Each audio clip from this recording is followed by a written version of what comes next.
விடுதலை செய்ய நான் 4ஆம் வகுப்பு படிக்கின்றேன். இன்றைக்கு நான் எடுத்துக்கொண்ட தலைப்பு காமராசர். இந்தியாவின் முக்கியமான விடுதலை போராட்ட வீரரும் தமிழகத்தின் முன்னாள் முதலமைச்சரும் காங்கிரஸ் கட்சியின் தலைவருமான காமராசர் அவர்களை பற்றி நான் பேச வந்துள்ளேன். இவரின் நூல் விருதுநகர் மாவட்டம் குமராசாமி நாடார் சிவகாமி அம்மையார் தம்பதிக்கு ஜூலை 15 1903ஆம் ஆண்டு பிறந்தார். இவரின் இயற்பெயர் காமாட்சி. இவரது தாயார் ராஜா என்று அழைத்ததால் இவருக்கு காமராஜர் என பெயர் வந்தது. குடும்ப சூழ்நிலையால் பள்ளி படிப்பை தொடர முடியவில்லை. தன் 12வது வயதில் பள்ளியை விட்டு தாய் மாமாவின் துணிக்கடையில் வேலை செய்தார். 1920களில் இந்தியா விடுதலை இயக்கத்தில் தீவிரமாக ஈடுபட்டார். இதற்காக பலமுறை சிறையை சென்றார்.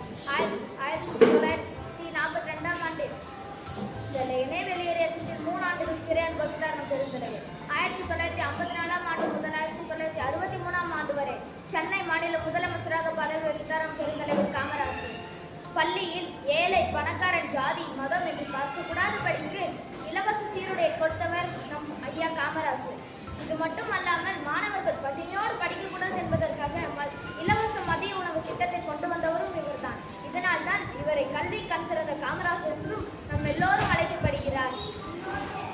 எனக்கு இந்த வாய்ப்பை அமைத்துக் கொடுத்த என் பள்ளியின் மேலாசிரியருக்கும் என் ஆசிரியர்களுக்கும் என் மனமார்ந்த நன்றியை தெரிவித்துக் கொள்கிறேன். நன்றி.